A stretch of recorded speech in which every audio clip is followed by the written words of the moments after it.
Bom, e vai ser a equipe. A equipe vai estar aqui também participando com vocês. Aí vocês definam lá quem vai ficar, né?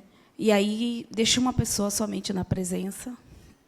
E a gente vai, o restante fica aqui para a gente tocar aqui o nosso tema. Bom, gente, a gente tem falado sobre as leis de Deus, né? A aula passada foi as leis de Deus, onde a gente deu um panorama geral. Fui eu que dei, né? Foi até eu que dei a aula, foi, né? Não, semana passada foi Paulo de Tarso, né? Pois é, ele deu um panorama geral, né, do que são as leis divinas, do que são as leis de Deus. A gente viu que elas abrangem muito mais do que a gente imagina, né? Ela abrange não só do aspecto moral, mas também do intelectual, as leis da física, né? Então, envolve muitos conteúdos. Uma parte muito dirigida a nós homens, né? E uma outra parte que se refere o quê? À natureza, né? Ao cosmos, ao universo, a esse planeta que a gente habita. Bom, então, hoje, a gente vai fazer uma pequena revisão para depois a gente fazer uma dinâmica. Para quem está chegando agora, eu expliquei aqui no iniciozinho, um pouquinho antes de começar, que eu vou distribuir uma pranchetinha que vai ter uma pergunta, duas, uma reflexão, para que vocês discutam sobre o tema, e depois a gente vai apresentar isso, né? E eu vou passando alguns slides, trazendo o que o Livro dos Espíritos fala para a gente discutir. Eu gostaria de lembrar que toda opinião é válida e deve ser respeitada, não é verdade? Nós estamos aqui justamente para poder aprender a ouvir, né, entender a diversidade, para que a gente evite, né? Ninguém é obrigado a concordar com ninguém, né? Ninguém é obrigado a concordar comigo, e cada um tem a sua forma de pensar, as suas crenças, não é? Então, que a gente mantenha essa noite aí com a sabedoria de quem sabe ouvir, né? Então, vamos lá.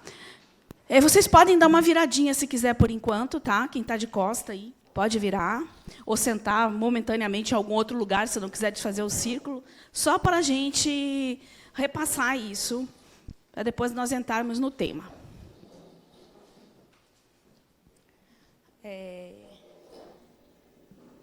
Pronto. Nossa aula de hoje é trabalho e progresso. Uma das leis divinas é o trabalho, como a gente viu, progresso também, mas a gente juntou as duas coisas, porque vocês concordam comigo, não dá para falar de progresso sem trabalho, e de trabalho sem progresso, né? Então, a gente está aqui falando das duas. A proposta é que nós todos da equipe participemos, assim como vocês, tá bom? Vamos lá. Bom, o objetivo da aula é demonstrar que o trabalho é instrumento eficaz para o progresso social. Específicos, demonstrar que os sistemas sociais, econômicos vigentes no mundo são obras do nível evolutivo do homem e que as desigualdades existentes são suas consequências. Mostrar que o trabalho é uma necessidade e que sua natureza está relacionada com o nível de evolução do ser humano. Mostrar que é inevitável o progresso e que é o único destino imutável que existe. Demonstrar que o espiritismo representa um progresso para a humanidade, destruindo o materialismo. Ele marcará a época. Ok? Então, esses são os objetivos da gente. Baseado nisso, a gente vai só relembrar aqui, né, as leis de Deus. Então, a gente viu que as leis de Deus são harmônicas e constantes. Vimos que são gerais e universais, não foi isso que a gente viu na aula com Paulo? Sem atribuições a crenças, religiões, época ou culturas. E isso é interessante a gente parar para pensar, porque cada sociedade, né, tem um aspecto diferenciado na sua religião, nas suas crenças, né, do que aquela sociedade entende como correto, como moral. Concordam comigo? Mesmo aqui, nós, século XXI, ano 2023, a nossa sociedade tem um olhar sobre a vida e sobre tudo de uma forma diferente de quem está do outro lado do planeta. Por exemplo, alguém que está lá na China, no Oriente Médio, São maneiras de pensar, crenças diferentes, sociedades diferentes. Vocês concordam comigo? Então, não é igual. Mas a lei, eu não estou dizendo que ela é constante e igual para todos? Então, para a gente entender o que é lei divina e o que é atributo do homem em relação a essa lei. Como ele interpreta essa lei, né, a partir dos seus conhecimentos. Né? A gente viu isso também, né, que o homem teve a percepção, ao longo de sua existência, das leis divinas de forma diferente. A gente não viu isso?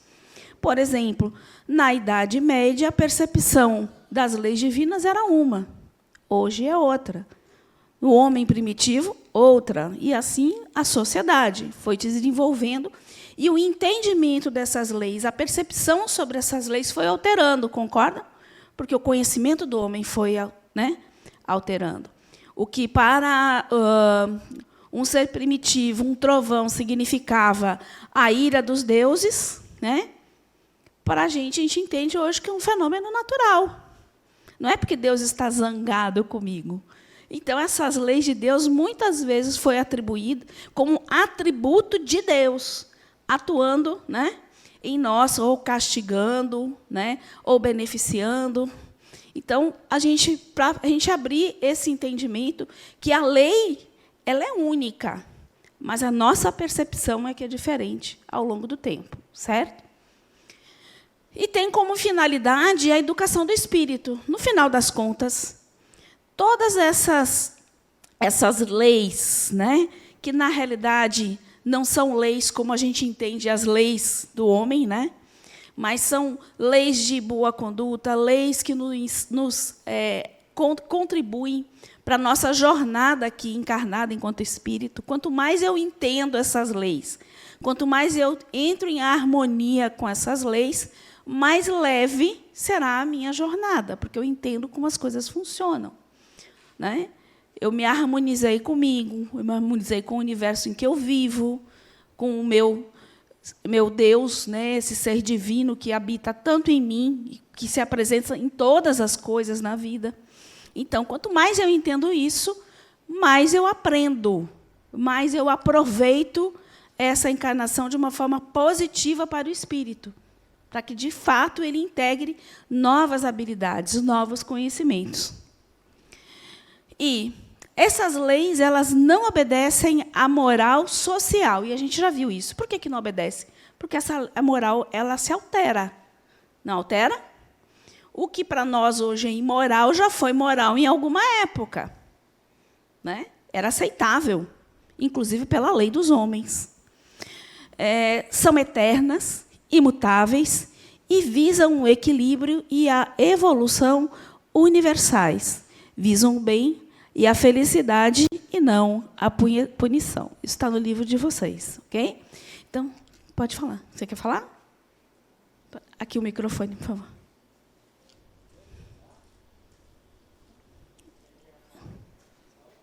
É? Oi, você fez assim, eu acho que você queria falar, tá? Vai ver que é o amiguinho que está do lado aí. Que tá.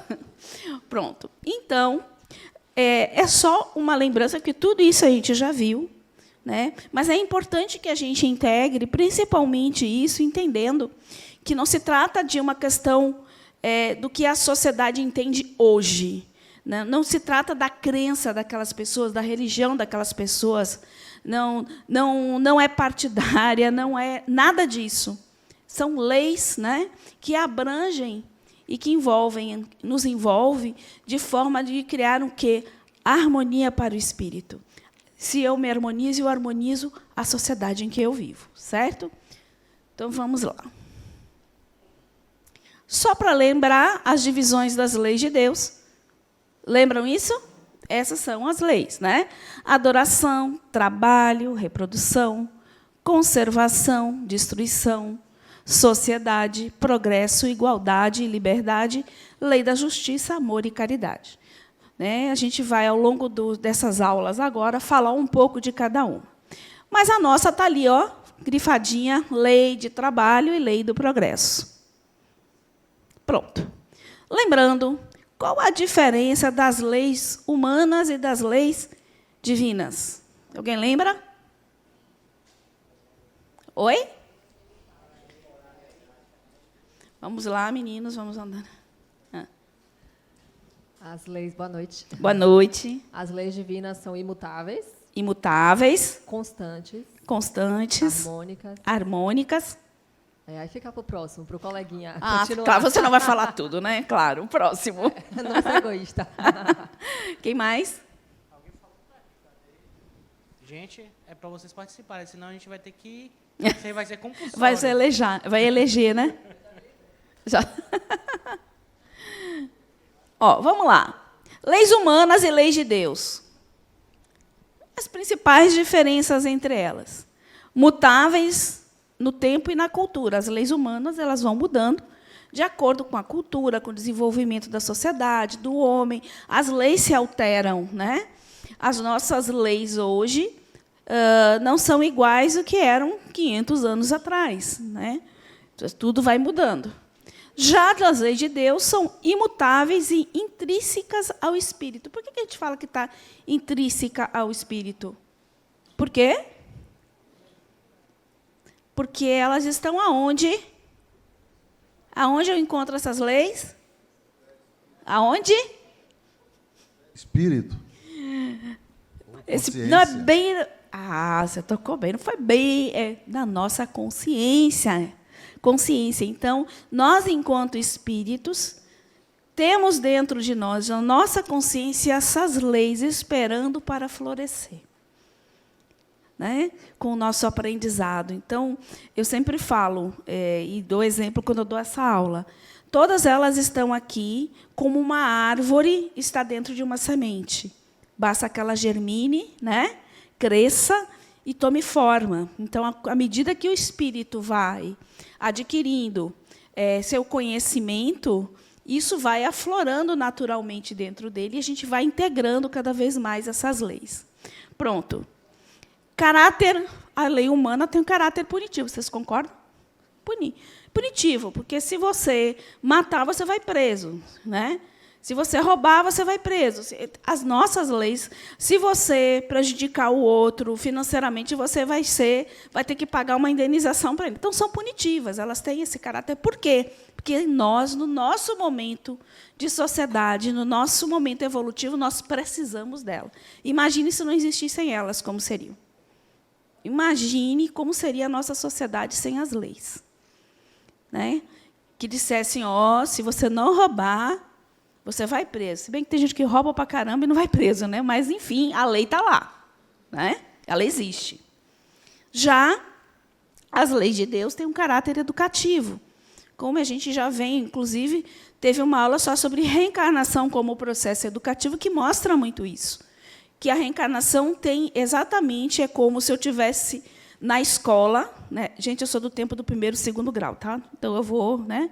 Eu entro lá no meu primeiro ano meu de estudo, vou lá, tenho várias matérias, não consigo passar em umas, volto, fico preso, né? Ou então eu consigo passar em tudo, vou adiante, vou aprender outras coisas, e aquilo que eu não consegui, ainda vou permanecer aqui para aprender, né? Retida. Então, é esse caráter educativo. As leis humanas também têm um caráter corretivo, né? E as leis de Deus é uma ação preventiva. Ele está ali dizendo, né? O caminho é esse. Se você conseguir entender uma pequena parcela disso, você vai ter, no seu processo, né, de reencarnatório, na sua vida, isso vai vir mais suave, você vai entender melhor a vida, vai entender melhor as questões que envolvem todos os acontecimentos de sua vida. Ok? Tranquilo até aí? É só uma lembrança mesmo. Aí eu quero fazer uma pergunta para vocês. Pensando muito sinceramente, quando eu penso, vou para o trabalho, como é que é essa relação sua com o trabalho? Não pode mentir, viu? Tem que ser verdadeiro. Vem para cá. Tem que ser verdadeiro. E aí? Aí eu vou botar aqui, eu quero ver onde é que vocês se identificam, tá bom? Minha relação é essa. Animação total. Segunda-feira. Eu tenho que levantar da minha cama quentinha. Pode levantar a mão. Quem é que já se identificou assim, já se sentiu dessa forma em relação ao trabalho? Alguma vez você deve ter sentido. Vamos ser sinceros, Não, gente. Somos espíritos Não é toda evoluídos. hora, não é toda hora. Já. Não, em algum momento da vida, talvez, né? Tem aquele que já de cara consegue se encontrar na sua profissão. Mas vamos lá. E tem aquele, pior, que chega sexta-feira e está assim, ó. Sextou, gente. Que coisa boa, né? Vocês já pararam para pensar por que a gente tem essa relação com o trabalho? Porque, para a gente, muitas vezes, o trabalho está ligado a ser penoso, ser difícil. Eu estou trabalhando porque eu tenho que trabalhar, eu preciso ganhar meu dinheiro, porque eu preciso, afinal, comer, né? Preciso morar, preciso me vestir, então eu tenho que trabalhar mesmo. Fazer o quê? Já pararam para pensar por quê? Se eu disser para vocês que isso vem de muito tempo atrás, que na própria etimologia da palavra já explica esse sentimento da maioria das pessoas em algum momento em relação ao trabalho? Alguém sabe por quê? É antigo isso, viu? É antigo. Olha só. Olha que coisa agradável, né? Essa criatura ali, presa nessa forquilha aí, uma verdadeira forquilha, né? É um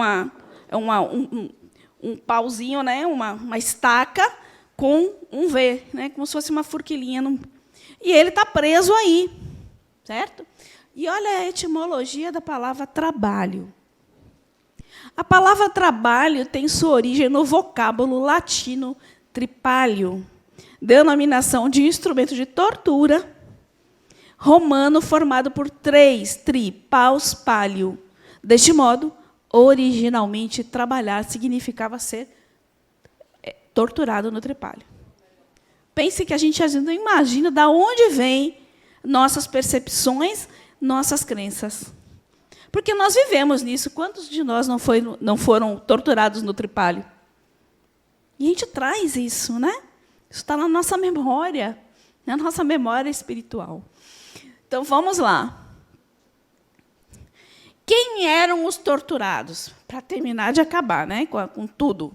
Os escravos e os pobres que não podiam pagar impostos. Assim, quem trabalhava naquele tempo eram as pessoas destituídas de posse.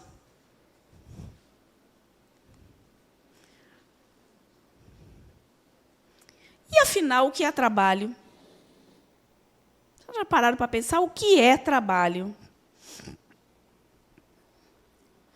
A gente vai dar algumas denominações aqui de trabalho, certo? Para a gente depois construir uma ideia do que é o trabalho para você, né? Culturalmente, nos primeiros tempos do cristianismo, o trabalho era visto como tarefa penosa e humilhante, como punição para o pecado. Fica difícil, né, a gente ter essa relação bacana com o trabalho dessa forma. Popularmente, por muito tempo, o significado de trabalho foi associado a fardo e sacrifício. Na física, é uma grandeza escalar que determina a quantidade de energia utilizada na realização de uma atividade. E vamos combinar que trabalho é movimento. Existe uma energia que você movimenta em você para que você realize aquelas tarefas, seja do ponto de vista braçal, seja do ponto de vista intelectual. Tudo é trabalho. Tudo é trabalho. Ali, ó, aquela fórmula trabalho é igual a força versus deslocamento. No dicionário, atividade profissional regular, remunerado ou assalariado. Essa é a que a gente mais conhece, né? E um conjunto de atividades produtivas ou criativas que o homem exerce para atingir determinado fim.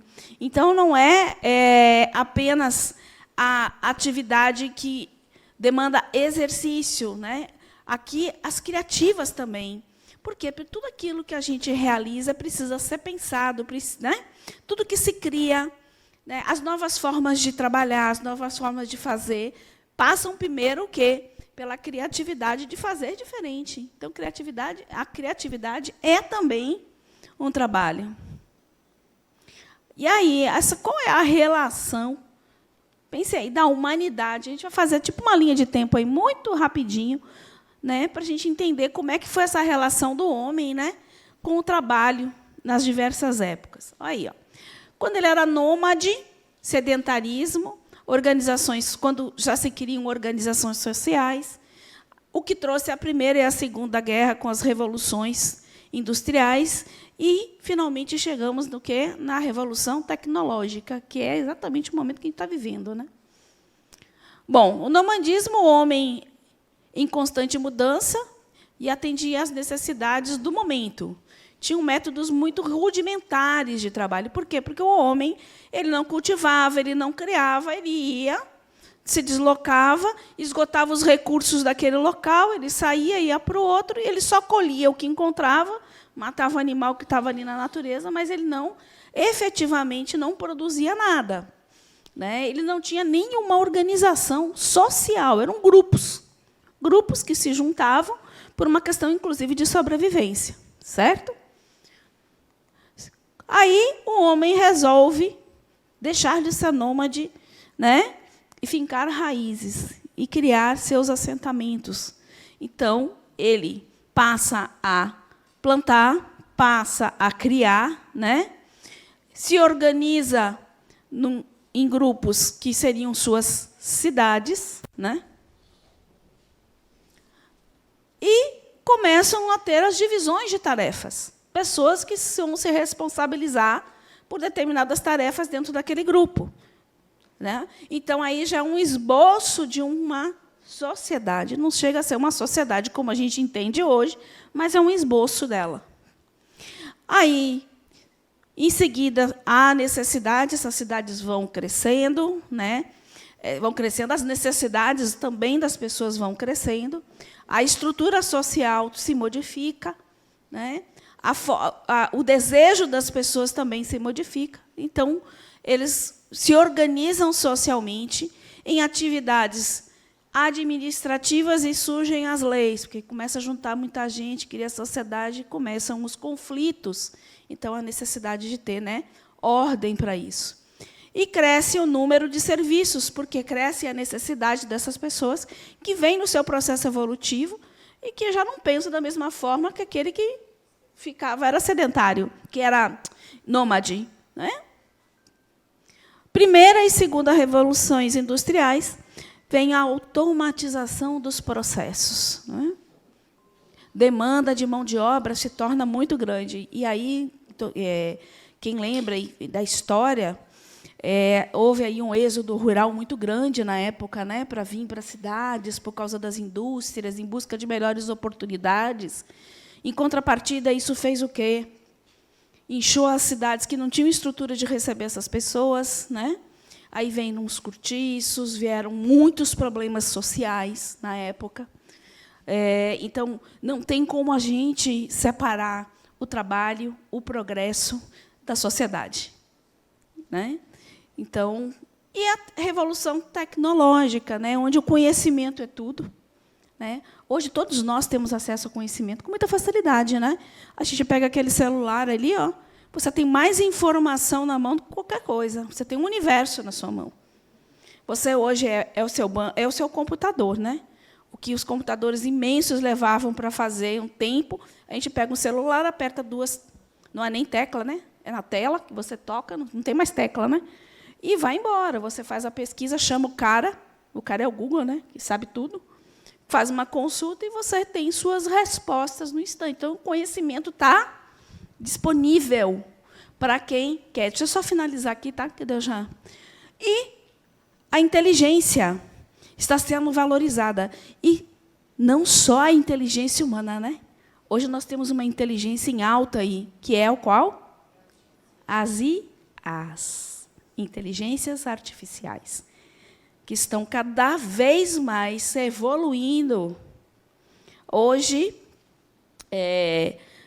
você faz uma pesquisa no Google, no cara, daqui a pouco você está recebendo 300 mil, né, ofertas sobre aquele produto que você... Né?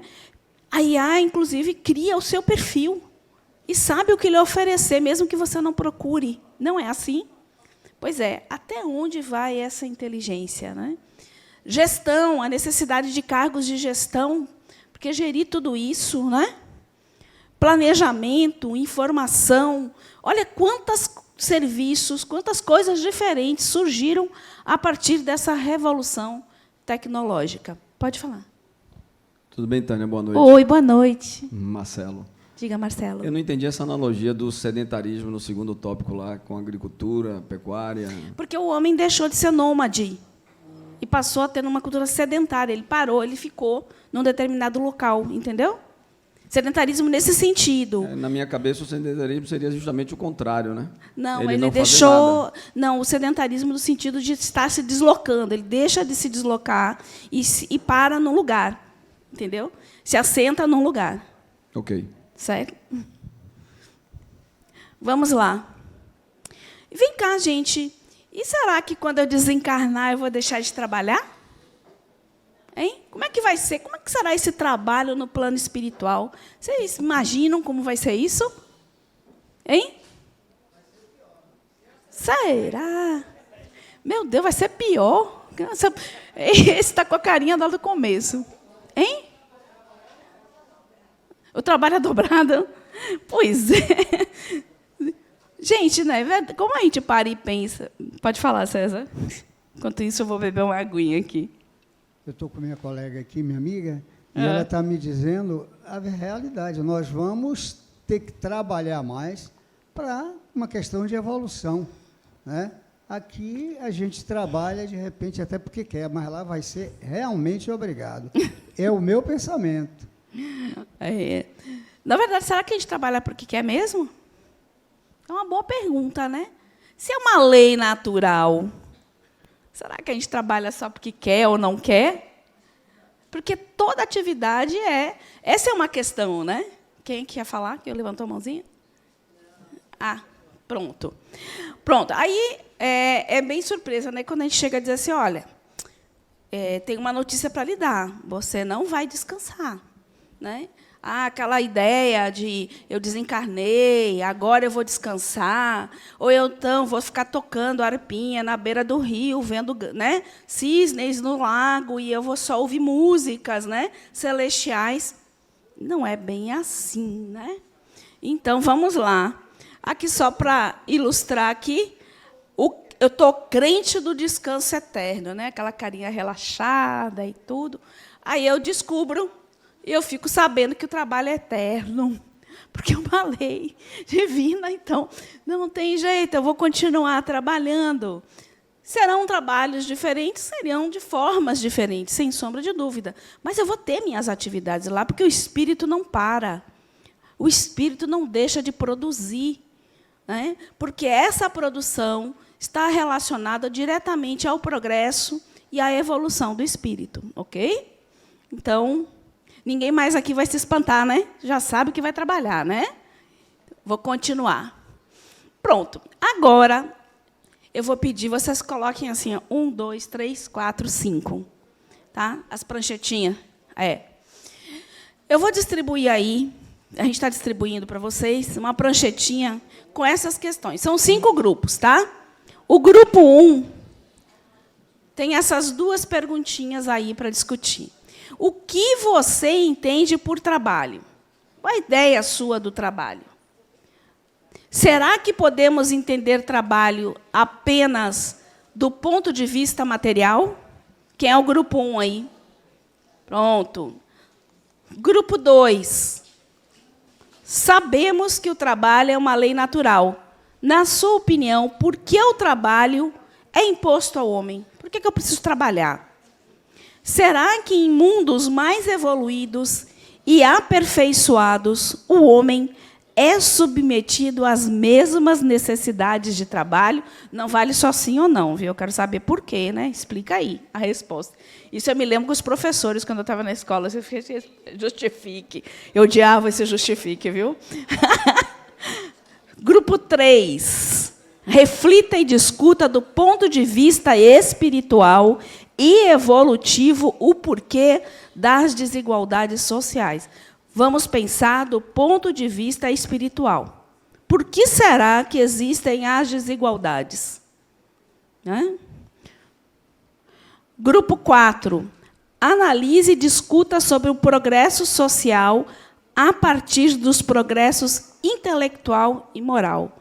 No que impacta na sociedade à medida que eu vou progredindo moralmente e intelectualmente. Grupo 5. Qual a relação com o trabalho? Pegando vocação versus financeiro. Alguém estava falando do dinheiro aí, né? E necessidade do espírito versus matéria. Certo? Tá bem facinho, não tá? Uns 15 minutinhos. 15 minutinhos. Cada... Tá aí, ó, o grupo 1. Tá na pranchetinha aí. Vocês, ó, gente, discutam 15 minutos e depois a gente vai expor aí o que foi. Gente, vamos finalizando aí, tudo ok? Para dar tempo aí. Gente, e aí, foi boa a discussão? Produtiva, né? Sempre surgem várias ideias. Pronto. Agora, no silêncio, vamos silenciando. Vou pedindo a atenção de vocês agora, para que vocês também deem atenção ao que o colega vai falar. Então, eu vou pedir para o grupo 1, certo? O grupo 1 colocar...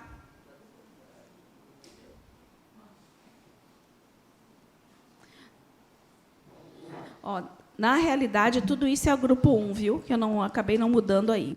Não são essas 3 perguntinhas que estão com vocês? As 2 aqui, né? Então, tá. É porque eu acho que eu mandei o slide errado, mas vamos lá. Então, eu queria ouvir vocês. Agora, coisa rápida, de 5 minutinhos, para a gente ter tempo de fazer algum comentário. Leia. Pronto, colocamos alguns tópicos aqui. E a gente colocou, para a primeira pergunta, né, o que você entende por trabalho? É uma atividade humana produtiva que gere movimento. É uma lei necessária, natural à evolução social e pessoal. E é uma atividade que é intrínseca ao homem. Então, a gente foi bem sintético. Mais alguma coisa? Alguém gostaria de complementar, fazer algum comentário? Então, está tudo aí, né? Pronto. Eu vou passar aqui, porque agora a gente vai ver o que o Livro dos Espíritos fala para a gente, né? Mas, antes disso, eu queria colocar o que tem aí no livro de vocês, o que Adenauer nos traz sobre a questão do trabalho. O trabalho é inerente ao ser humano, mesmo para aquele que materialmente não precise dele para seu sustento, pois tem a obrigação de ser útil à sociedade. E vocês falaram isso, né? É necessário que esse trabalho seja útil não só para você, mas para o conjunto, porque, afinal, nós somos uma unidade produtiva dentro dessa sociedade. Né? Só através do trabalho que se define como toda atividade útil o ser humano realiza seu crescimento espiritual. Então, o trabalho, seja aqui, né, enquanto seres encarnados, seja enquanto desencarnados, é uma forma, é necessário para a própria evolução e crescimento espiritual nosso. Né? Sem falar que o trabalho, né, nos geram vários desafios. Vários desafios. Desafios a nível de como fazer, o aprendizado que a gente tem, as habilidades que a gente precisa conquistar para isso, as relações que a gente tem no trabalho. Né? Ora você lidera, ora você é liderado. Né? E quanto exercício de aprendizado a gente precisa quando a gente está exercendo esses vários papéis no trabalho. Né? O trabalho também é do ponto de vista, né, criativo, é do ponto de vista espiritual, é do ponto de vista material. O trabalho abrange todas as atividades do espírito. Né? Então, agora eu vou passar aí. Primeiro você, né, Roberto? Sobre a lei do trabalho. Olha o que o Livro dos Espíritos vai falando. Na questão 674, Kardec pergunta: a necessidade do trabalho é a lei da natureza? E aí ele vai responder agora. O trabalho é uma lei da natureza e por isso mesmo é uma necessidade. A sociedade obriga o homem a trabalhar mais, porque aumenta as suas necessidades e os seus prazeres. Vocês concordam que a gente, na busca do ter, muitas vezes a gente se sobrecarrega? Muitas vezes a gente não entende o nosso limite de trabalho? Não é verdade? Existe uma criação, né, dessa, como ele colocou ali, uma criação de necessidades. Se você olhar para a sociedade antiga, eles viviam com muito menos funções, né, do que nós, e muito menos recursos, e também eles passavam por uma evolução, por um estágio de felicidade, de tristeza, os mesmos sentimentos. Os sentimentos são parecidos, né, são os mesmos, e as necessidades são novas, né? E a carga de trabalho, muitas vezes imposta, o quanto, de fato, esse trabalho, né, eu estou me sobrecarregando para coisas que são, de fato, necessárias. Né? É necessário tudo aquilo que eu almejo, né? Então, pode... 675. Só devemos entender por trabalho as ocupações materiais? Não, o espírito também trabalha, como o corpo. Toda ocupação útil é trabalho. Então, né, a pegada do trabalho é ser útil. Trabalho doméstico é trabalho. Sempre foi. Trabalho doméstico. Você acha que esse é bem discutível, viu? Eu estava vendo no ciclo 4, a gente estava falando. Numa aula veio a questão do manual da boa esposa. Vocês sabiam que existia isso? Existia. Manual da boa esposa, né? E aí tinham vários itens, né? Do tipo, receber o marido em casa sempre com sorriso. Tipo assim, você tem que fazer faxina de salto alto, porque você tem que estar ali, né? Bonita, disponível, né? Não questionar o marido, né? Caso ele passe a noite fora, não durma, não questione, porque ele está sob pressão. Então, eram umas coisas assim, mas e ela tinha que trabalhar em casa e isso é isso, imagine. Ainda bem que a gente evolui, né, gente? Porque eu ia ser uma rebelde se eu nascesse naquela época. Pronto. Então, todo trabalho é útil. Vem cá, será que o que a gente faz aqui, eu e minha equipe, e todos os trabalhos, não é trabalho? É trabalho, gente. Mas a minha remuneração, a remuneração nossa, será que não é dinheiro? E é um trabalho extremamente prazeroso. Psíquica, espiritual, sei lá. Eu sei que é bom demais. Né? E eu costumo dizer o seguinte, quando a gente vai se engajar em algum trabalho voluntário, né? Eu disse assim, ele é voluntário até o momento em que você aceita. A partir daí, ele passa a ser sua responsabilidade, porque é trabalho. Né? E você se torna útil. Né? É interessante porque isso é que essa pergunta faz para a gente refletir. As pessoas que estão na ativa hoje, quem está aqui na ativa? Suspenda o braço aí, quem está na ativa. Né? Eu pergunto, cadê a galera dos aposentados? Está vendo aí? E esses aposentados não trabalham também? Qual é o tipo de trabalho que nós fazemos? Vários também, né? Então, é isso que a gente tem que pensar. O trabalho não é só aquele que traz o material ou a necessidade de se manter, mas sim aquele que faz bem para a gente. Né? O voluntariado, às vezes o pessoal fala voluntariado, às vezes voluntariado a gente pensa que está ajudando o outro, mas a gente está se ajudando, né? Porque geralmente é útil para nós. Né? Gostei dessa questão aí de colocar. Vamos lá. 676. Por que o trabalho é imposto ao homem? Porque, afinal, a gente tem que trabalhar, né? É uma consequência de sua natureza corpórea. É uma inspiração e, ao mesmo tempo, um meio de aperfeiçoar a sua inteligência. Sem o trabalho, o homem permaneceria na infância intelectual. Eis porque ele deve a sua alimentação, a sua segurança e o seu bem-estar ao seu trabalho e à sua atividade. Ao que é de físico franzino, Deus concebeu a inteligência para compensar, mas é sempre trabalho. E é interessante como ele coloca aí, né?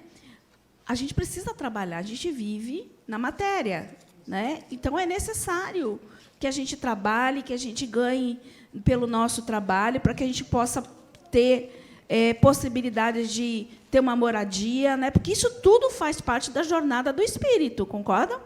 Então, você vai ter que se vestir, como eu falei, vai querer comprar seu carro. Não existe nada errado em querer você viver bem, em você querer adquirir bens materiais, né? Porque a gente precisa disso.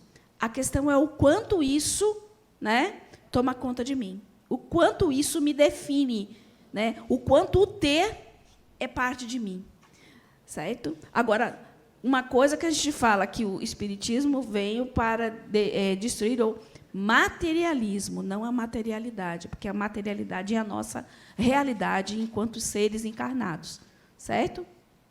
Então, para não achar assim, é só do espiritual que eu preciso. Não, eu também tenho um material, né? Faz parte. Para aí, diga. Só um pouquinho, depois chega o microfone. Essa resposta aí me deixou em dúvida, porque por que o trabalho é imposto ao homem? Quando você lê a resposta, parece que o trabalho só é realizado aqui no mundo material. Não. É uma aqui ele está falando que é uma consequência da sua natureza corpórea. É uma expiação e, ao mesmo tempo, um meio de aperfeiçoar a sua inteligência. Expiação. As duas coisas, às vezes, sim. Isso Tem tarefas que são extremamente difíceis. Mas, então, por quê? Né? Por que imposto ao homem? O espírito também trabalha, não foi isso que foi dito? Ele é imposto ao homem porque é uma lei natural. Você não vai fugir dela, entendeu? Mas o trabalho também existe no mundo espiritual. Existe, por isso mesmo que ele está falando. É natureza corpórea. Nós não temos um corpo quando a gente está no plano espiritual? Temos. Nós temos um perispírito. Nós temos uma natureza corpórea sutil no plano espiritual. Mas até no plano espiritual o trabalho é uma expiação? Não, depende em que plano você está. Depende de como... Vamos lá. Existem aqui no plano encarnado trabalhos que são bem mais agradáveis, não são? E tem trabalhos que são bem mais difíceis, concorda? Por que será que esse espírito está sendo submetido àquele trabalho? Qual o aprendizado que esse espírito... Entenda sempre isso, né? Gente, uma coisa que a gente gosta de falar aqui. Vamos pensar. Os espíritos que deram essas respostas são de que século? 19. Então, a gente vem atualizando aos pouquinhos as linguagens, porque essa era uma forma de entender. Hoje, a gente já entende o trabalho de uma outra forma, né? Então, muitas coisas não é que está errada, mas era uma forma de ser colocada numa linguagem que era da época. A sociedade, a forma da gente ver o trabalho social de século XIX é igual ao século XXI? Não é igual. Então, né? Vamos entendendo. Eu traduzo isso assim. Existem tarefas que são bem mais difíceis. Trabalhos braçais são trabalhos mais, vamos dizer, que demandam muito mais. Você, às vezes, não é tão bem remunerado como deveria. Por que será que esse espírito precisa estar ali naquela tarefa tão difícil e não na outra? Não, é porque eu estou trazendo o que o Livro dos Espíritos fala para a gente discutir mesmo, mas pense sempre que a gente precisa atualizar um pouquinho isso, né? Hoje, a gente não vê o trabalho dessa forma. A gente vê o trabalho da mesma forma do tripalho? Não, né? Então, a gente já vê também diferente de que era lá no século XIX. Bora. Grupo 2. Grupo 2. Mas é porque está... Já deu a resposta. É esse aqui, né, o de vocês? Você já deu a pesca. Não, mas você vai falar. Não tem pesca, não. Grupo 2. É. Eu sei. Qual é a sua... Porque a pergunta... Essa é a segunda pergunta. Faça a sua pergunta. Tá, não tem problema. Pode fazer. Sabemos que o trabalho é uma lei natural. Na sua opinião, por que o trabalho é imposto ao homem? E aí, responda. Então, entendemos aqui que, de um modo geral, é um meio evolutivo de aprendizado, porque é um meio de doação, de amor, de apoio, de ajuda, de contribuição para a sociedade. É um meio em que podemos conviver, aceitar, entender as diferentes formas de pensar, de valores, desenvolvimento da autoconsciência, fortalecimento e construção da ética e de valores. Autenticidade é uma forma... A gente aprende a sustentar o nosso modo de ser sem a pressão do coletivo. para agradar, para estar em um grupo seleto, para ser escolhido pela liderança. E tem a segunda pergunta. Será que em mundos mais evoluídos e aperfeiçoados o homem é submetido às mesmas necessidades de trabalho? Justifique sua resposta. Não. A gente entendeu que o trabalho, embora ele não cesse, né, em nenhum plano, ele deve permanecer no sentido de ajudar, de doar, cujo retorno deve ser até mais gratificante devido ao nível de consciência da utilidade, né? Com sua fala, eu tive um insight agora interessante, né, que o ambiente do trabalho ele nos coloca um pouco para fora de uma bolha nossa, né, que é o nosso núcleo familiar, né, que tem costumes muito parecidos, né, aquele núcleo, aquelas pessoas que estão ali na família, tem valores também muito parecidos. E aí, quando você vai para o ambiente de trabalho, você vê uma pessoa totalmente... É um choque, né? Você vê uma pessoa com outros costumes, com outros valores, uma pessoa que é mais explosiva, você sai de uma família que é todo mundo calmo, né? Ou o contrário. Tá entendendo? Então, eu acho que a evolução também passa por isso, em saber lidar com essa pluralidade de conhecimentos, né? É isso aí. Obrigada. Então, vamos ver aí. Já aproveita e já continua aí, lendo. Né? Se aproprie, né? Eu? Vai lá. Sobre a lei do trabalho. 678. Nos mundos mais aperfeiçoados, o homem é submetido à mesma necessidade de trabalho? A natureza do trabalho é relativa à natureza das necessidades. Quanto menos necessidades materiais, menos material é o trabalho. Mas não julgueis, por isso, que o homem permanece inativo e inútil. A ociosidade seria um suplício, ao invés de ser um benefício. Eu acho que aqui para a gente também, né? Eu não suporto ficar ocioso.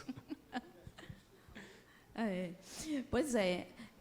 Por que hoje talvez o trabalho tenha essa carga, tenha esse peso para a gente? Porque a gente vive ainda muito no materialismo, né? Na necessidade de adquirir as coisas sem pensar o que é necessário de fato e o que é supérfluo. A gente não para pensar às vezes, né? Então, em busca do mais, do mais, do mais, do mais. Gente, só um pouquinho aqui. Do mais, do mais, do mais, a gente acaba se sobrecarregando e trabalhando muito mais, né? Sobrecarregando o corpo, sacrificando muitas vezes o lazer, o estar com a família, né? Muito em busca disso. Né? Então, o trabalho que é imposto para a gente, né, a necessidade do trabalho vai ser relativa às necessidades da gente, o ritmo do trabalho, né? As necessidades que nós mesmos impomos para nós. Né? A lei do trabalho e do progresso não tem nada a ver com as necessidades que nós impomos para nós.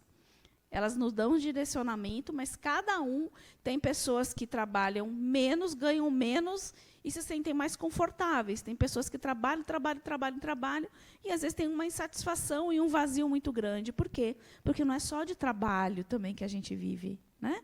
Não é só desse trabalho, às vezes, remunerado, que você se sobrecarrega de horas. Né? Entendendo que esse trabalho é necessário. É como a gente dosa isso, né? Qual é a intensidade disso? Em relação a essa frase que ele coloca aqui, não julgueis, porque o ocioso, na verdade, é um suplício. A gente pode tirar pelos aposentados, que às vezes tem pessoas que se aposentam e como não teve uma atividade, eles entram em depressão. Né? Então, o que é bem aconselhável? Que a pessoa faça um trabalho para se aposentar, né? Procurar ter uma outra atividade, porque senão esse ócio, como não é da natureza humana, a pessoa às vezes entra em depressão por causa disso. Só um pouquinho. Nós tivemos um exemplo na pandemia. Quantas pessoas ficaram ociosas e hoje estão sofrendo por isso, né? Então, acho que foi um exercício muito bom para a gente rever, repensar sobre, principalmente nós, aposentados, que ficamos realmente sem saber o que fazer. Eu mesmo fui procurar fazer o quê? Plantar a rosa do deserto. O pessoal já não aguentava mais. Na hora que abriu o shopping, o primeiro da fila era eu, porque eu queria fazer a economia girar. Era uma forma de de ajudar. ocupar minha mente para fazer alguma coisa, né? Então, eu acho que isso que ela traz, Suzana traz, é justamente isso. A questão da ociosidade, às vezes a gente tem que buscar uma forma de ocupar a nossa mente, para não entrarmos em depressão. Aí eu me lembro de uma amiga minha, no auge da pandemia, ela dizia assim, olha, no primeiro momento vai ser assim, oba, Netflix, vou ficar em casa jogado na cama, não vou precisar levantar, não vou precisar trabalhar. E se jogou, num primeiro momento, né? Porque estava todo mundo achando que ia ser uma coisa passageira, rápida, né? Vou curtir minhas férias. À medida que isso foi avançando, em que a gente não conseguiu desenvolver nossas atividades, não conseguiu se relacionar com as pessoas, né? Que se sentiu improdutivo, né? Foi horrível, pelo menos para mim foi muito difícil, para a maioria de nós, né? Foi muito difícil isso, porque está na natureza humana o movimento. O nosso corpo foi feito para o movimento, nossa mente foi feita para o movimento. Né? Então, é bem... O grupo 3. Cadê o grupo 3? 3 aí?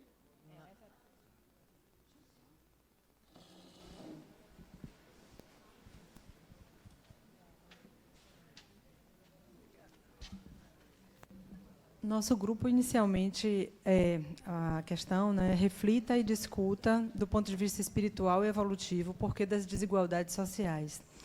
Então, nosso grupo, inicialmente, fez uma colocação de várias ideias aqui.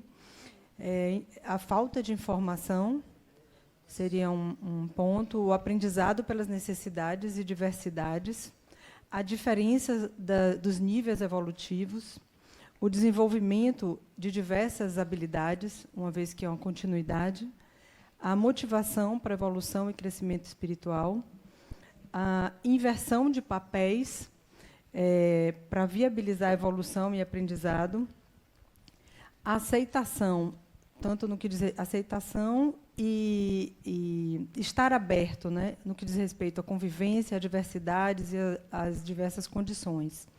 E o exercício do apego e desapego. E nós concluímos que a desigualdade é o combustível para a evolução espiritual, crescimento e evolução espiritual. Legal as colocações de vocês, bem legal do ponto de vista bem espiritual mesmo. Eu vou passar aqui, depois a gente comenta. Certo?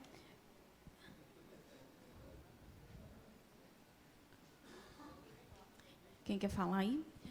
A sociedade na qual vivemos, né? E a gente fala muito da questão da desigualdade, né? O espiritismo concorda com a desigualdade? Não é isso, gente. Mas ele entende que a desigualdade é provocada pelo quê? Pelos vários momentos evolutivos de cada um. A sociedade não é homogênea, né?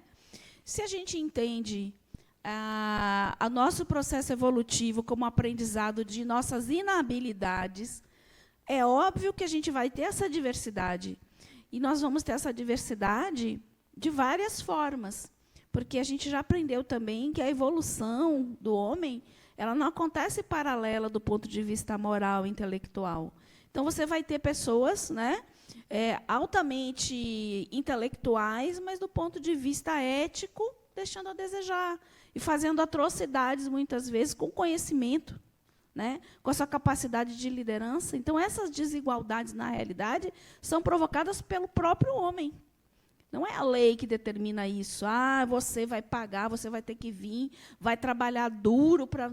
Não é isso, certo? É uma consequência daquilo que você ainda não aprendeu, está ali vivendo, né, uma exigência da sociedade que acha que ter tanto define você como uma pessoa mais abastada, uma pessoa rica, de projeção, né? Se você não tiver a sua casa, não tiver seu carro, não tiver seu emprego, isso, não é aquilo. O que define exatamente isso? Será que uma pessoa, às vezes, numa casa simples, né, com uma família equilibrada, vivendo na sua simplicidade, não pode ser uma pessoa evoluída? Sobre aspectos que aquele que tem a mansão não tem? Às vezes até mais, né? Então, a gente tem isso, e vocês vão ver muito na lei da sociedade, que a gente está aqui justamente para ajudar no progresso do outro, para que a sociedade evolua, porque eu que sei menos sobre algo, aprendo com alguém que sabe mais, e assim a gente vai indo, e assim a gente vai se ajudando. Por isso que a gente está aqui todo mundo junto, né? Tânia, Eu queria fazer uma colocação que, inclusive, Augusto, né, que está ali no grupo, foi que defendeu essa ideia da questão da desigualdade, é a molopropulsura para você evoluir. Né? E aí o exemplo que ele deu foi alguém ter um carro e ele olhar e dizer assim, poxa, por que eu estou andando de ônibus e ele está andando de carro? Então eu vou atrás de correr. Ele ressignificou a questão da inveja para uma coisa de crescer, de evoluir e ir atrás do carro dele também, sem necessariamente desmerecer o colega que está com o carro. E eu achei interessante a defesa que ele fez ali, que ressignificou essa questão de querer ter também um objeto, uma coisa que poderia fazer bem para ele. Então, eu fiquei observando a defesa dele sobre esse aspecto e que o grupo aceitou também numa boa, né, essa colocação dele. Essa falta, ou essa situação, essa falta, né, ela pode ser a mola propulsora ou pode ser o buraco que você se afunda, né? Depende da postura do espírito quanto a isso, né? Como eu vou trabalhar isso, né? Eu desejo tal coisa, como eu vou trabalhar isso? É possível eu ter isso? Não, na minha condição atual não é. O que eu posso fazer? Tudo bem, eu não vou poder ter isso, mas posso ter outra coisa similar, próxima. Porque o importante, no final, é o que vai fazer o espírito, né, feliz. Então, Então, essa sociedade na qual nós vivemos, né, a gente sabe que a distribuição da renda não é igual, muito desigual. Né? A gente vive hoje, né, vocês concordam, numa sociedade muito desigual. Desigualdades sociais de todos os tipos. Né? O sistema econômico não é um sistema justo de distribuição, mas tudo isso porque os próprios homens trilhando, né, formando isso através do seu... Nós estamos ainda num momento evolutivo que contribui para essas desigualdades. Então, qual seria a sociedade, né, ideal? Né? E aqui ele fala e afirma, né, que as desigualdades sociais são resultantes do estágio primário da evolução em que se encontra a humanidade. Nós somos bebês ainda, né, engatinhando em busca de uma sociedade ideal. Né? E quando é que vai ser essa sociedade ideal? Quando a gente integrar, de fato, essas leis, né? E nós não teremos, então, uma sociedade tão desigual, uma a distribuição de rendas tão desigual. Né? E, se você pensar, aqui mesmo, no nosso planeta encarnado, nós já temos sociedades onde não é tão desigual, né? Distribuição de rendas. Existem lugares já bem mais evoluídos, né? Do que nós ainda, do que outros. Né? Então, a ideal seria exatamente isso, quando a gente integrar isso, e onde essas desigualdades, né, deixarem de existir, de fato. Alguém quer complementar? Não. Alguém gostaria de complementar alguma coisa? Então, vamos lá. Qual é o próximo grupo? 4, né? Então, vamos lá.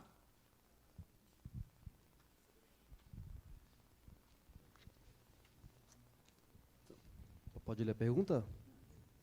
Lê a pergunta? Tá.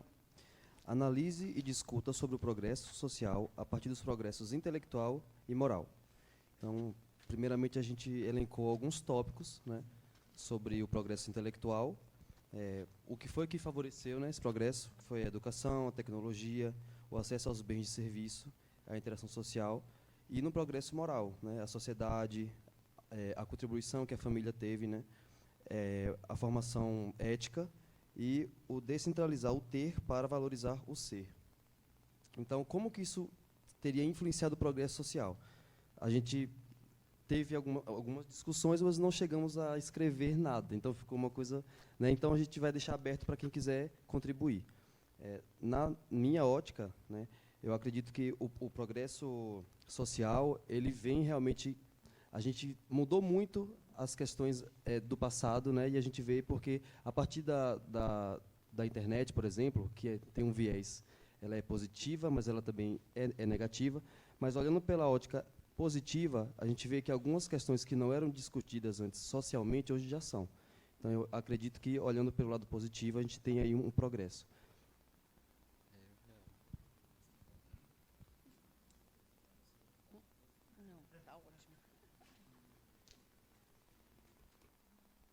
Então, no contexto geral, a gente vê que, né, que tem esse progresso. Ainda temos muito, como você falou, ainda somos bebês, tem muita coisa ainda a melhorar. Mas acho que, diante de tudo que já teve em relação ao social, ao racial, hoje essas questões já são mais discutidas e não são tão aceitas como eram antes, né? Então, acho que, diante desse processo, está havendo esse progresso. Pois é, do ponto de vista intelectual e moral, exatamente isso. A gente vai se tornando uma sociedade mais justa, né? Mais homogênea. Como você diz, hoje ainda existem muitas desigualdades, existem muitos preconceitos, mas isso já não é visto, né, com bons olhos. Era o que era normal em termos de preconceito. Hoje, todo mundo olha assim, né? É óbvio que ainda existe muito, mas a sociedade como um todo já entende que isso é errado. A sociedade como um todo entende que precisa ser feito algo, né, para as pessoas com uma renda menor. O que se pode fazer? O que se pode criar para isso? Existe um olhar, mesmo que a gente não consiga aplicar tudo isso, nós estamos no processo, né, de não aceitar mais determinadas coisas. E assim é o nosso processo. Vamos dar conta disso nessa encarnação? Provavelmente não, né? Mas a gente vem vindo, então, serão espíritos que chegarão aqui com uma outra mente, com um outro pensamento, né? Querendo aplicar novas formas de fazer, novas formas de enxergar o outro. Então, esse faz parte do nosso processo evolutivo, né? Tânia, pode passar. Eu sigo um psicólogo, né, espírita, e aí ele costuma falar assim que existem na doutrina espírita 4 mundos, né, Tânia? Os mundos Sim. inferiores, provas e expiações, regeneração e os mundos felizes, né? E nós estamos no de provas e expiação, ou seja, na escala evolutiva nós estamos da média para baixo, né? Então, assim, para você ver como a nossa sociedade realmente é um bebê em termos de evolução social. E, como ele bem colocou, nos últimos anos, nós sofremos uma ascensão muito grande, né? E eu atribuo até muito isso também à questão da globalização, da facilidade de comunicação, né? Rompeu muitas barreiras, né, de comunicação, a informação está indo mais rápido. Eu percebo muito essa questão de pautas progressistas viralizando muito mais do que antes. E tudo isso está vindo através de quê? Do trabalho, né? Do trabalho e do desenvolvimento intelectual também, principalmente, né? Então, isso está nos ajudando a progredir. E tem até especulações que nós vamos passar para o mundo, nós vamos fazer a transição, né, para o mundo de regeneração em 2050, 2060. Eu quero estar vivo. Eu quero estar vivo. Eu não acho que em tão pouquinho tempo a gente entre nessa, não. Mas vamos lá. Vamos pensar que, do ponto de vista tecnológico, que vem muito pautado em cima do trabalho intelectual, de pesquisa, né? O trabalho tomou uma nova dimensão, né? A dimensão virtual. Olha só. O que antes era a terra, né? Depois vem para os processos industriais lá abraçar. Hoje a gente tem um trabalho virtual, gente. Boa parte de nós hoje, né, trabalha totalmente virtual, parcialmente virtual, ou se utiliza da tecnologia, né, para o trabalho. Imagine a dimensão. Outra coisa, a informação, gente, é muito rápida. Isso tem um impacto total na sociedade, porque ninguém esconder uma coisa hoje está difícil, viu, gente? Né? Eu digo, cuidado que quem fazer alguma coisa errada. Sempre vai ter uma criatura que vai passar e vai tirar uma foto. Pá! Eu vi. Está aqui, ó, eu provo. Então, a gente até tem que se controlar um pouquinho. Né? Imagine a dimensão que isso vai tomar cada vez mais a partir daqui, né? A partir disso. Oi? Nada encoberto. Nada encoberto, né?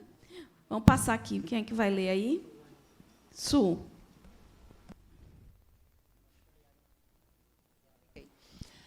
Questão 780. O progresso moral acompanha sempre o progresso intelectual? Aí isso a gente já aprendeu que não, né? Aí está na cara, né? O homem descobriu a energia atômica, a primeira coisa que ele fez foi uma bomba, né? Então, só por aí já responde, né? Vai lá, Su. é a sua consequência, mas nem sempre segue imediatamente. Pois é, né? Infelizmente. 780A. Como o progresso intelectual pode levar ao progresso moral? Fazendo que se compreenda o bem e o mal. O homem, então, pode escolher.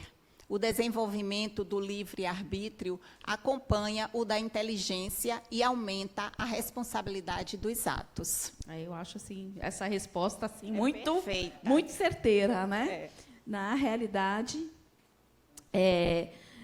a gente ter noção da importância da gente se melhorar intelectualmente, moralmente, é um impacto profundo no próprio espírito, no próprio desenvolvimento, né? Por quê? Porque nós somos responsáveis.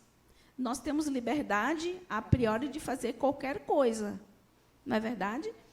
Mas a responsabilidade sobre as minhas escolhas é só minha, né? Então, que a gente tenha um pouquinho mais de cuidado com isso. Tânia, Oi. eu estava conversando com um colega meu e a gente falando, né? Aí, porque a tecnologia veio prejudicar, porque os pais estão educando o filho de uma forma, porque o progresso está vindo muito avançado. Eu disse assim, sim, eu quero saber, e você, está fazendo o que com isso? Quem é você na fila do pão? Porque é muito fácil terceirizar tudo, a responsabilidade do outro. Eu quero saber você, qual é o trabalho que você está desenvolvendo para evoluir. Eu quero saber de você, não quero saber da tecnologia. A tecnologia está aí, os equipamentos estão aí, mas eu quero saber o que você faz com isso para você. Né? Porque isso é que a gente precisa ter consciência. Né? Não é a questão... Quando as indústrias iniciaram, todo mundo foi aquela revolução, né? Os empregos... O que o homem fez? Se adaptou, né? Se inseriu dentro daquela atividade, né? E a questão de ser bom ou ruim depende de como a gente utiliza, né? Porque vamos combinar que a tecnologia aproximou pessoas. Imagine o que seria a gente sem a tecnologia na pandemia. Gente, foi fundamental para a gente não pirar, porque a gente conversava, a gente fazia reunião, jantar, na telinha. Alguém fez isso? Reunião com amigo, tomando seu vinho, conversando, batendo papo. E as cartas que Tânia? E as cartas e as correspondências já chegavam 15 dias, 15 ou 20 dias de informação de alguém que estava lá no exterior. Pois é, de repente chega a carta, a pessoa já morreu, nem de tanto tempo que levava. A guerra acontecia, a gente só sabia que tinha morrido gente, que tinha sangue escorrendo 15, 20 dias depois. Hoje, se você não tiver cuidado, a bomba estoura dentro da sua televisão. É verdade. Então, tudo isso está mudando, né? E isso é fantástico, gente. Como é que você vai represar isso? Isso é a evolução natural do homem, a tecnologia né? Agora, como a gente vai lidar com ela, que é outra questão, né? E quando fala assim, meu filho, não sei o quê, de que forma você está conduzindo o uso disso também dentro da sua casa? Porque é muito fácil botar a culpa na tecnologia, né? É muito fácil. E como diz o seu papel aí, qual é? Bom, gente, apesar do avanço na história, o progresso intelectual e o progresso moral caminharam juntos? Não, a gente já viu, né?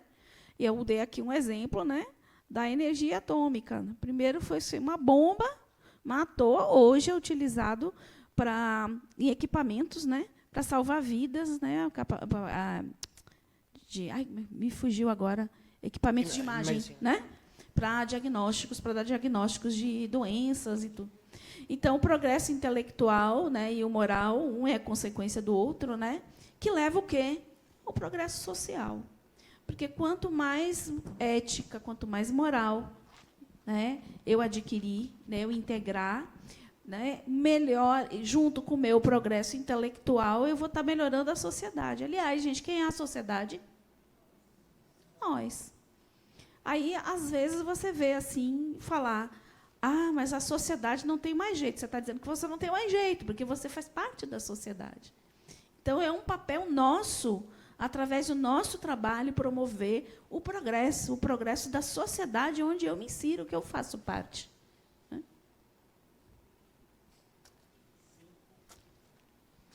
Qual o próximo grupo, que é o 5? Grupo 5.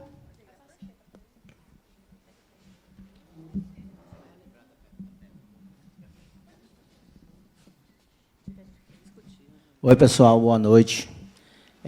Vou falar aqui em nome do Grupo 5, tá? Antes de iniciar, deixar claro que essa pergunta ela tem várias vertentes, várias perspectivas que podem caber, várias respostas que vão atender, né? Vão estar todas corretas, tá? Então, a gente teve que fazer um corte, só para fazer um pequeno resumo para tentar atender a tarefa aqui. Mas essa pergunta caberia a gente discutir... Um seminário.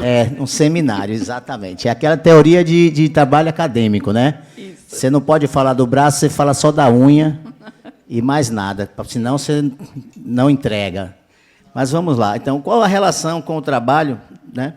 Dos aspectos em relação à vocação e versus financeiro e as necessidades do espírito e materiais.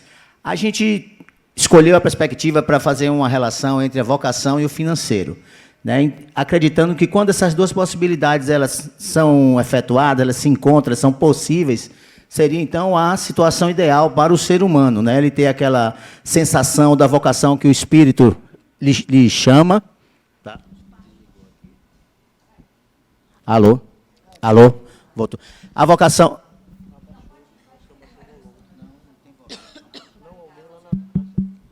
Acho que baixaram lá. Vamos lá. Bom, então, a situação ideal seria quando a gente conseguisse, né, desempenhar nossas atividades, né, laborativas e também em conformidade com nossa vocação. A gente estaria atendendo tanto as necessidades do homem enquanto encarnado e do homem enquanto espírito. Tá? A gente poderia, então, nesse caso, estar evoluindo, né, prosperando dos dois planos, o plano material e o plano espiritual. Quanto a essa questão da necessidade do espírito versus da matéria, tá? Apesar de ter, como é que se diz, necessidades similares, também existem outras necessidades que não se combinam. Como, por exemplo, o corpo, por ser orgânico, por abrigar o espírito, precisa de a gente ter que consumir água, né, comida, ter vestimentas. Então, existe uma necessidade de exercer uma atividade laborativa remunerada para poder custear com essas necessidades do corpo enquanto orgânico. Já na questão espiritual, que digamos que o pagamento, digamos, seria a felicidade, né, a evolução dos mundos, quanto mais a gente vai evoluindo, vai crescendo, a gente vai passando de fase ou de plano ou de mundo, até chegar ao mundo da felicidade, que seria estar perto de Deus, né? Isso conforme o próprio Evangelho, né, que ele mesmo fala assim. Então, essa relação, enfim, é uma relação intrínseca da própria natureza do homem como do espírito e também das necessidades enquanto o homem, enquanto matéria, enquanto corpo, espírito encarnado, tá? Atendendo, dentro do possível, seria a situação ideal, né, os dois planos, tanto o plano material quanto o plano espiritual, né? Mas nunca não. Nem sempre, né, isso realmente acontece com essa perfeição, tá bom? Sabe que uma vez uma pessoa me disse que trabalhava em algo que não era o que ela gostava, mas era algo que atendia muito bem às necessidades dela. Então, que ela resolveu aprender a gostar. Então, às vezes, é uma questão do olhar, né? De transmutar isso, né? De ver isso pesado. Como ela disse que, então, eu aprendi a gostar. Né? Foi bem interessante.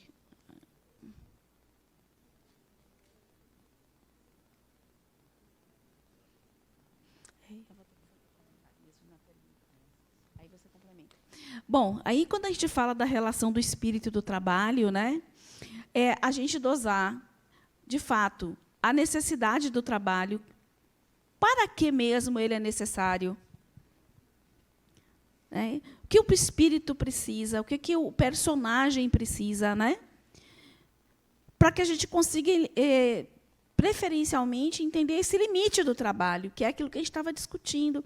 Às vezes você trabalha, ganha banho, quer mais, tenho, e não consegue realizar algo dentro de você ainda.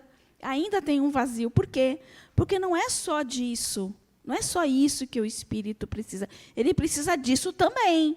Porque, como vocês falaram, eu estou aqui na matéria. Eu preciso me vestir, eu preciso comer, eu preciso me abrigar.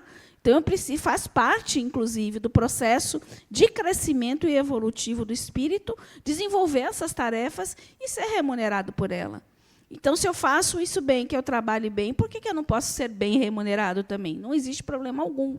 A questão está justamente nesse limite, né? O quanto, de fato, eu me debruço apenas no trabalho material em detrimento do espírito que eu sou. E as outras tarefas e os outros trabalhos que eu posso realizar, né, que vão de encontro com o espírito que eu sou, né, sobre os meus propósitos, né? Gente, é necessário a gente parar um tempo para nós, para refletirmos, né, para entrarmos em contato com nós mesmos, né? Então, é uma forma de trabalhar também. Você olhar para dentro e dizer, bom, o que hoje eu vou trabalhar em mim para que eu desfaça determinada tendência? O que eu vou trabalhar em mim para que eu modifique uma forma de agir? Isso é um trabalho também reflexivo, né? Espiritual. Isso é uma forma de crescimento pessoal, né?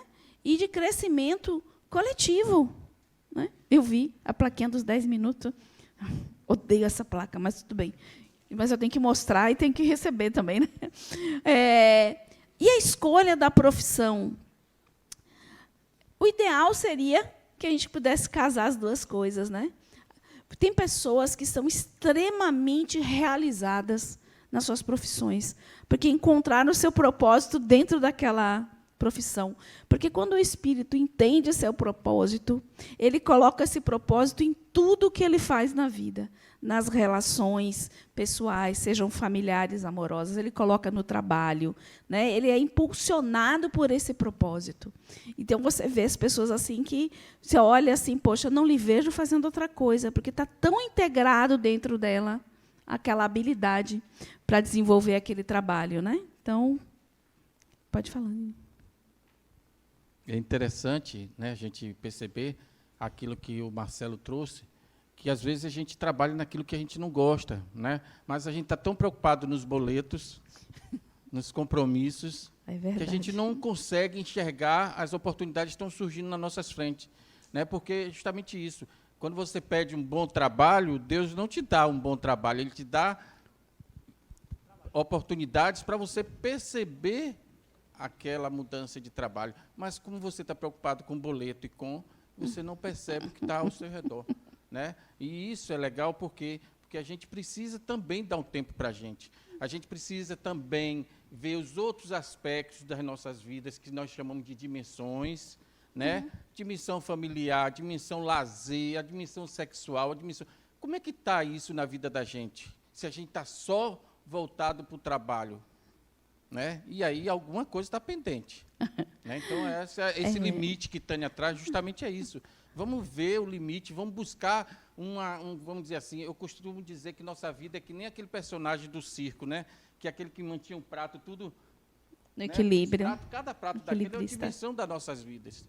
Né? É lazer, é família, é financeiro, é trabalho, é profissão. Então, você tem que estar o tempo todo buscando manter aquele prato lá em cima, que é justamente esse personagem. Então, vamos repensar sobre nossa vida profissional, nas coisas que evoluem o espírito, né? Para a gente poder buscar um equilíbrio em todas essas dimensões. Vou mandar botar a plaquinha na sua cara, viu? Porque eu já tenho 5 minutos. Estou brincando, nem falei, né?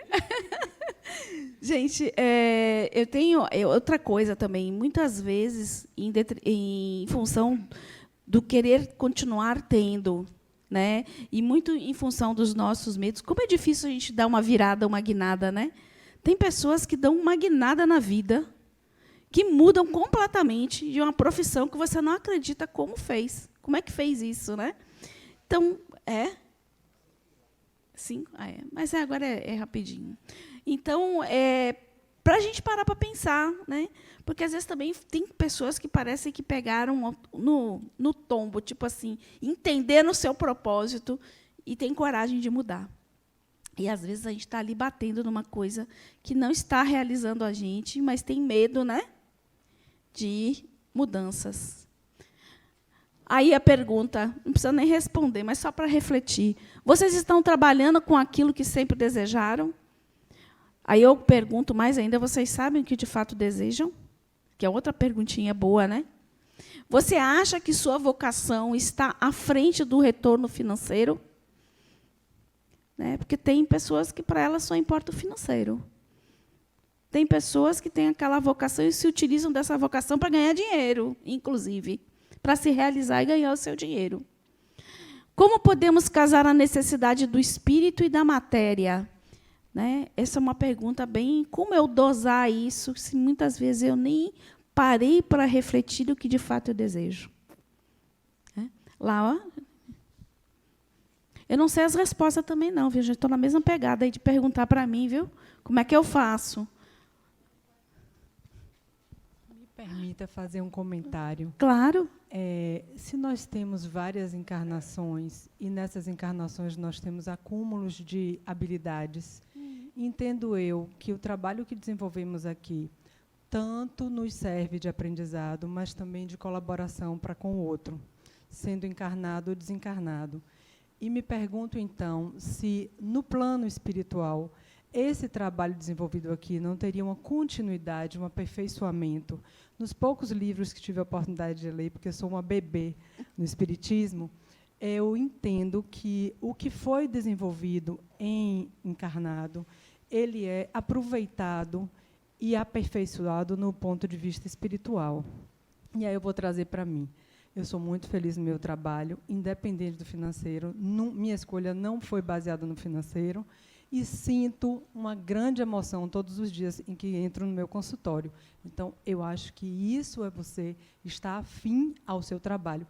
E entendo que o trabalho faz parte tanto da evolução como do crescimento espiritual, não só aqui, como no plano desencarnado. Sim, e esses projetos, né? Porque o espírito ele está sempre fazendo projeto para a sua vida, né? Tanto aqui quanto enquanto desencarnado. Muitas vezes a gente está realizando projetos no plano espiritual, espera um pouquinho, encarna, né? Vai atrás dos seus objetivos assim, volta e dá continuidade ao que estava fazendo, porque é contínuo. Ou então você está realizando algo que você leva. E a gente vai desenvolvendo, ao longo das nossas encarnações, tendências a. Né? Tendências que, às vezes, são extremamente positivas e, às vezes, extremamente negativas. Mas uma dessas tendências, muitas vezes, vem na escolha das profissões. Né? É bem interessante. A gente continua assim, continua trabalhando, evoluindo, né? Trazendo atualizações daquilo que a gente aprendeu aqui, né? Tanto nessas idas e vindas, nesses ciclos nossos de aprendizado. Né? Aí vem essa perguntinha aí. Opa! A condição material de um espírito está relacionada à sua evolução? Não, né? Não vai, porque a evolução é muito mais do que ter dinheiro, de conquistar bens. Né? Ela passa por um processo de autotransformação, né? Atrás do seu propósito, em busca do seu propósito. Né?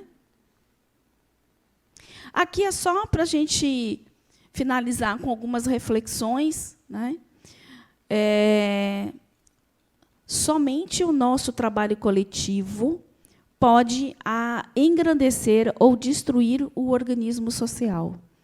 Só o organismo social pode tornar-nos individualmente grandes ou miseráveis. Eu achei isso fantástico, porque é uma doação, né? Então, eu, enquanto divido para essa sociedade, o que essa sociedade também traz para mim. Os analfabetos do século XXI não serão aqueles que não conseguem ler e escrever, mas sim aqueles que não conseguem aprender, desaprender e reaprender. Porque, olha, eu vou lhe dizer, o séculozinho para mudança drástica. Né? Olha quanta coisa... Eu digo assim, que eu saí de uma realidade do orelhão, que botava aquela fichinha, quem lembra disso? Né?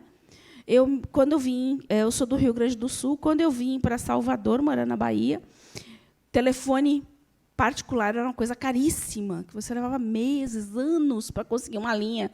As pessoas usavam isso como meio de vida, né?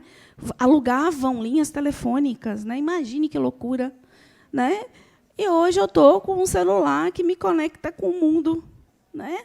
Então, olha quanta evolução, quanta coisa eu tive que de, né, reaprender, né, me atualizar. Eu me lembro que um dos primeiros empregos que eu tive, foi o primeiro, eu fui trabalhar na recepção de um hotel que estava todo informatizado, eu não sabia ligar o computador, né? Eu tive que aprender a lidar com tudo que era rapidamente, né? Ou você tem uma estratégia própria, ou então você é parte da estratégia de alguém. Então, isso é um convite, né, para que a gente se assenhore das nossas vidas, das nossas atividades, das nossas escolhas, inclusive do trabalho. Porque, se eu não fizer isso, não há condições de eu progredir. Certo? Então, só recapitulando, percepção de que o espiritismo não pactua com sistemas que promovem as desigualdades sociais e considera que elas sejam obras dos homens, né? É aquela busca, né, incessante, né, de ter. Percepção de que o trabalho é a única forma de evolução do ser humano, entendido ele de todas as maneiras possíveis, como a gente falou, do ponto de vista material, espiritual, criativo, e aí vai. Né? Entender que o progresso é inevitável e que jamais o homem retrocede em sua marcha. Percepção de que as teses espíritas são um avanço para a humanidade e que elas se tornarão crença geral. E aqui a nossa reflexão final, né? Como me coloco como unidade de trabalho em prol do progresso social? De fato, eu estou exercendo essa tarefa, né? Com que estímulo, com que prazer, com que vontade, sabendo que você está sendo, de fato, útil, não só apenas sendo remunerado para comprar as coisas que você necessita, mas entende que você está contribuindo ali, né, para o progresso, para o outro. Enquanto unidade de trabalho, seja um elemento de agregação. Transformar será uma consequência dos seus pensamentos e atitudes valorizando o outro. Faça o seu trabalho, a sua parcela de influência para a mudança do todo. Fernando Santos é um dos facilitadores da gente, já esteve aqui, né? Isso foi ele que falou. Certo? E aí, o meu muito obrigado, e de todos daqui da equipe, vem para cá, gente. Vocês vão buscando, vem para cá.